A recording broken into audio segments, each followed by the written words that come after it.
नमस्कार दर्शकों। देश में इन दिनों बेरोजगारी की संख्या बढ़ती जा रही है। आज वैलेंटाइन डे का दिन है। अभी आपको बेरोजगार युवक युवतियां केवल इश्कबाजियां करते हुए आज आपको दिखेंगे। जैसा कि मैंने बताया कि आप इस देश में अगर पैदा हुए हैं तो आप बेरोजगारी को लेकर पैदा होते हैं। रोजगार तो हमने निर्माण किए नहीं है और बेरोजगारी की यह जो मार है ये पिछले 2014 के चुनाव के बाद जब नई सरकार बनी उसी के दौरान बेरोजगारी भी बढ़ती गई। आज बेरोजगारी का ये हमारे देश में आलम यह है कि लगभग 1332 मिलेनियम, यह आंकड़ा मिलेनियम में है, यानी बेरोजगारों की संख्या कितनी है। अब फिर भी आप कहते होंगे कि फिर बेरोजगारी बढ़ी हुई है और बेरोजगार लोगों की संख्या बढ़ी हुई है, लेकिन फिर भी हमारे देश का युवा वर्ग यह हाय हल्ला या चिल्ला नहीं रहा है। वो कोई आंदोलन नहीं कर रहा है, ना ही कुछ कर रहा है। इसके पीछे की वजह क्या है? जब इसकी पीछे की वजह जानने का मैंने प्रयास किया या हमारी पूरी टीम ने जब प्रयास की तो एक छोटा सा तथ्य सामने आया है। देश में 2014 में मोदी की सरकार बैठी और वहीं से बेरोजगारियों का ये जो आंकड़ा क्रमवार सिलसिलेवार बढ़ता गया। इसी के बीच में हमारे जो हिंदुस्तान, हमारा जो देश है भारत, इस भारत की जमीन पर लगभग भारत संचार निगम लिमिटेड और MTNL, यह जो दो भारत सरकार की कंपनियां हैं जो महानगरों में MTNL काम करती थी और पूरे देश में BSNL काम करता है, भारत संचार निगम लिमिटेड करके।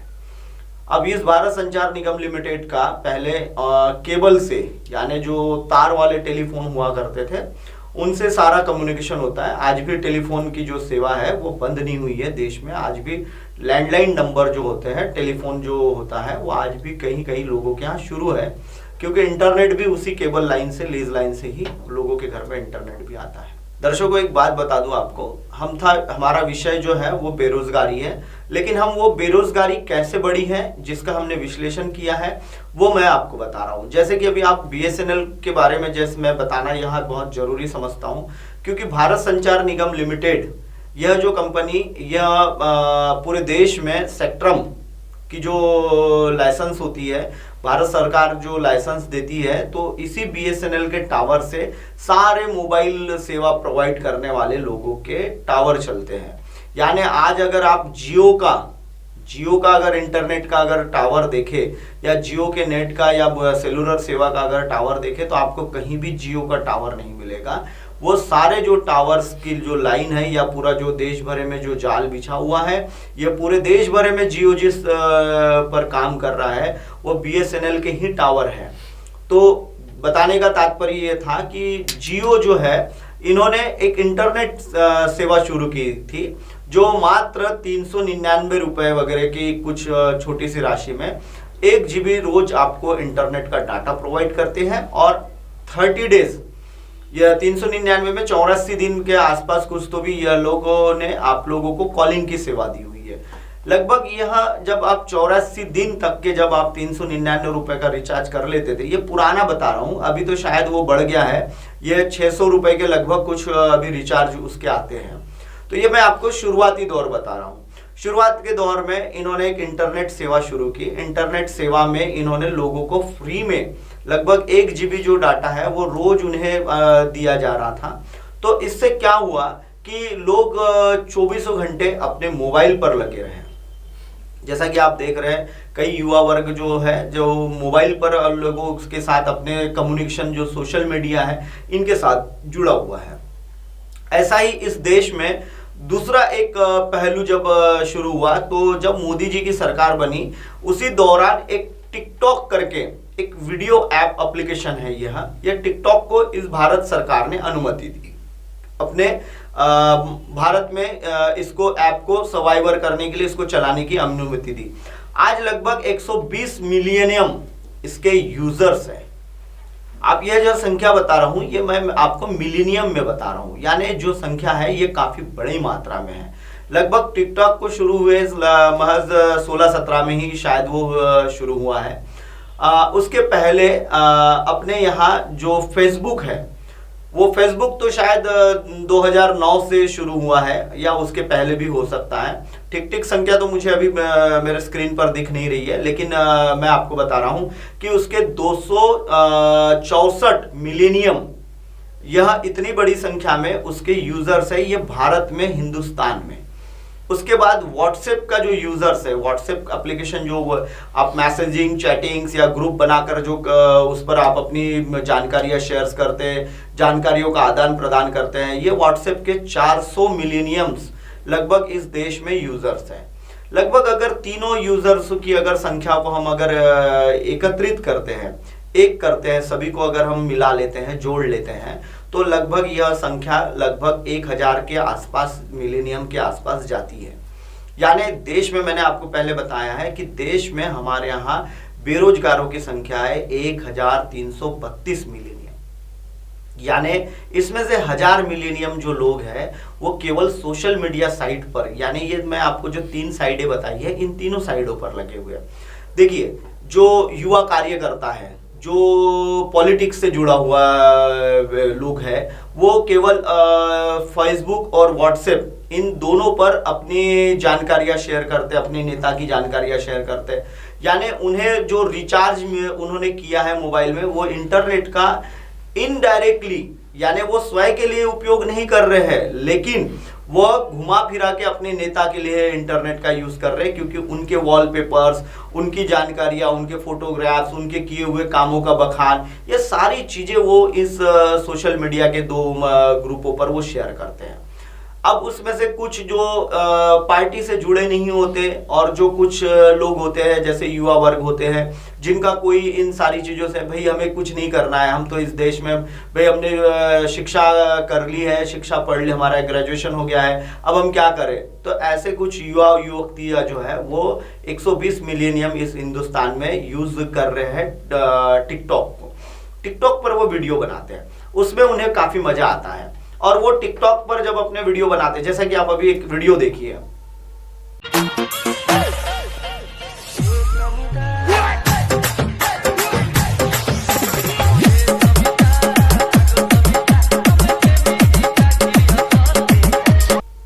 कुछ इस प्रकार से यह वीडियो बनाए जाते हैं टिकटॉक पर। अब इनसे बेरोजगारी का एहसास तक के नहीं होता।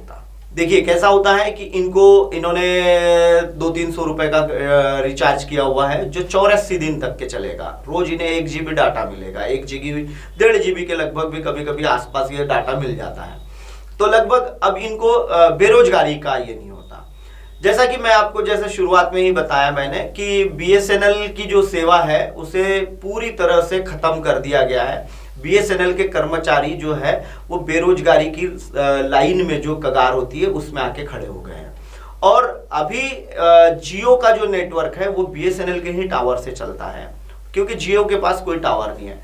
और जियो ने इस देश में बेरोजगारी का एहसास न हो, इसीलिए जियो को इस देश में लाया गया। और हमारे जो प्रधानमंत्री मोदी जी है, इन्होंने बहुत अच्छा काम किया है। स्किल इंडिया, मेकिंग इंडिया, बहुत सारे चीज़ों का, डेवलप इंडिया, बहुत सारों का, स्मार्ट सिटियों के बारे में हमारे मोदी जी ने बताया। हमारे प्रधानमंत्री जी बहुत अच्छी बातों पर बहुत अच्छा विचार करते हैं, देश को विकास की राह में ले जाते हैं। लेकिन कभी मोदी जी ने इस बात पर चर्चा या विषय किसी पत्रकार को इंटरव्यू में कहा है कि भाई मेरे इस हिंदुस्तान में 1332 मिलेनियम बेरोजगार युवतियाँ हैं, हम इन्हें रोजगार कैसे मुहैया कराएं। लगभग 1000, मैंने अभी जो आपको 3 सोशल साइटें बताई है, उसके बाद फेसबुक और व्हाट्सएप, इन पर लगभग 1000 मिलियनियम्स लोग हमारे इस देश के यूजर्स हैं।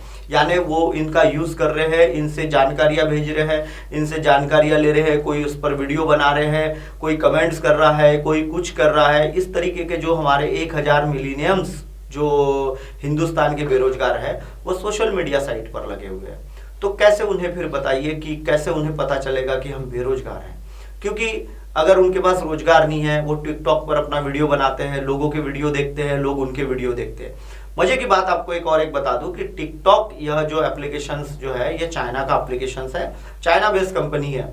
टिकटॉक ने अपने इस एप्लीकेशन को लोगों में ज़्यादा से ज़्यादा लोगों ने इसे एप्लीकेशन को डाउनलोड करना चाहिए, इस एप्लीकेशन पे ज़्यादा से ज़्यादा लोगों ने काम करना चाहिए करके इन्होंने क्या किया है कि कुछ लोगों को इन्होंने जो टिकटॉक पर वीडियो बनाते हैं उन लोगों को ये गिफ्ट भी देते हैं। ये गिफ्ट भी देते हैं, जैसे कि इनको जो उपयोग की वस्तु होती है, यानी इनको जिसका उपयोग होता है, जैसा कि ये मोबाइल में जब वीडियो बनाते हैं तो इनको जब लाइट्स लगते हैं तो ऐसे कुछ लाइट्स होते हैं जो एलजी वगैरह कंपनी के, ब्रांडेड कंपनियों के होते हैं, जो प्रोफेशनली वीडियो बनाने में यूज किए जाते हैं। तो ऐसे ही है टिकटॉक जो एप्लीकेशन कंपनी है, ये उन लोगों को वो लाइट्स वगैरह भी प्रोवाइड कराते हैं गिफ्ट के तौर पर। यानी इसके वजह से क्या हो रहा है कि लोगों को बेरोजगारी की, जो बेरोजगार है उनको पता नहीं चल रहा है कि हम बेरोजगार हैं, वो टिकटॉक पर अपना रोजगार ढूंढ रहे हैं। वैसे ही फेसबुक पर जो कार्यकर्ता है, पार्टी से जुड़े लोग होते हैं, जो सोशल मीडिया का यूज करते हैं, उनको भी बेरोजगारी है करके पता नहीं चलता, क्योंकि वो अपने नेता के प्रचार प्रसार में लगे होते हैं। तो ऐसा कई बार, ऐसा कई दफा हो रहा है इस देश में कि लगभग यहाँ का जो देश का जो बेरोजगार है वो रोजगार तलाशने की बजाय सोशल मीडिया पर लगा हुआ है, क्योंकि इंटरनेट उसे मुफ्त में लग रहा है। उसे यह नहीं पता चल रहा है कि 300-400 रुपए की हर 3 महीने में उसकी जेब को एक कैची लग रही है, उसको 300-400 रुपए का एक रिचार्ज करना पड़ रहा है, जो हर 3 महीने में या 84 दिनों में उसको रिचार्ज करना पड़ रहा है। तो इन सारी चीजों में वो भूल सा हुआ जाता है कि उसको बेरोजगारी है। बेरोजगारी का जो विषय है, यह अगर मैं जितना भी आप लोगों के साथ बताते रहूंगा उतना ही बड़ा होते जाता है। हमारे नरेंद्र मोदी जी जो हमारे प्रधानमंत्री है, उन्हें कभी कभी लगता है कि वही भगवान है। यह एक मूवी आई हुई है जिसमें गणेश गायतोंडे ने कहा है, आपको मैं वो वीडियो भी दिखाता हूं। कभी कभी लगता है कि अपन ही भगवान है। जैसा देखा आपने अभी वीडियो में, जैसा गणेश गायतोंडे ने कहा है कि अपुन को लगता है कि अपुनिच इस धरती का भगवान है, तो उसी की तर्ज पर हमारे प्रधानमंत्री नरेंद्र मोदी जी को भी लगता होगा कि उन्होंने बेरोजगारी जियो को लॉन्च कर उन्होंने बेरोजगारी पर मात कर दी है, क्योंकि देश का जो, हिंदुस्तान का जो 1332 मिलेनियम्स जो बेरोजगार युवक है, जो युवा वर्ग है, वो इन दिनों सोशल मीडिया पे लगा हुआ है। इसीलिए उनको क्या लगता है कि उन्होंने जो भी किया हुआ है, जो इन्होंने अपनी व्हाट्सएप को परमिशन दी हुई है ग्रुप्स बनाने की, फेसबुक को दी है, और उसी तरह टिकटॉक वगैरह और बहुत सारे एप्लीकेशंस हैं जिनको इन्होंने परमिशनें दी हुई है, क्योंकि सूचना प्रसारण मंत्रालय की बगैर अनुमति से यह एप्लीकेशंस, जो सोशल मीडिया के एप्लीकेशंस होते हैं, ये इस देश में उनकी साइटें चलाई नहीं जा सकती। आप कोई वेबसाइट्स खोल सकते हैं, लेकिन एप्लीकेशंस जो होते हैं वो उनकी परमिशन के बगैर नहीं चलाए जा सकते, क्योंकि सोशल मीडिया का एक जो एप्लीकेशंस होता है ये काफ़ी बड़ा एक वर्क होता है। इसमें जैसे कि आप एक ऐप अपने इसमें डाउनलोड कर लेते हैं, उसमें कोई जानकारियाँ शेयर करते हैं, तो इनको चलाने के लिए एक लाइसेंस लेना पड़ता है, जो इनका भारत सरकार मुहैया कराती है। तो ये एप्लीकेशंस इस इंडिया में चलाए क्यों जा रहे हैं? क्योंकि बेरोजगार जो युवा वर्ग है उन्हें रोजगार की तकलीफ ना हो, वो उन्हें पता ना चल जाए कि वो बेरोजगार हैं। और इसी के लिए मैं कहता हूं कि हमारे जो प्रधानमंत्री है, जो अभी मैंने आपको वीडियो दिखाया था गणेश गायतोंडे का, एक मूवी का सीन है ये, तो उन्हें जैसे लगता है कि उन्होंने जैसा वो सब ठीक किया है, वैसे ही मोदी जी ने सब ठीक कर दिया है। मोदी जी को भी लगता होगा कि वही इस दुनिया में, ऊपर कोई नहीं है, ऊपर में भगवान नहीं है, वो स्वयं ही भगवान है। दर्शकों, फिलहाल वक्त हो चला एक ब्रेक का। ब्रेक से लौटने के बाद देखिएगा देश और दुनिया की तमाम खबरें। बने रहिए MNS न्यूज के साथ।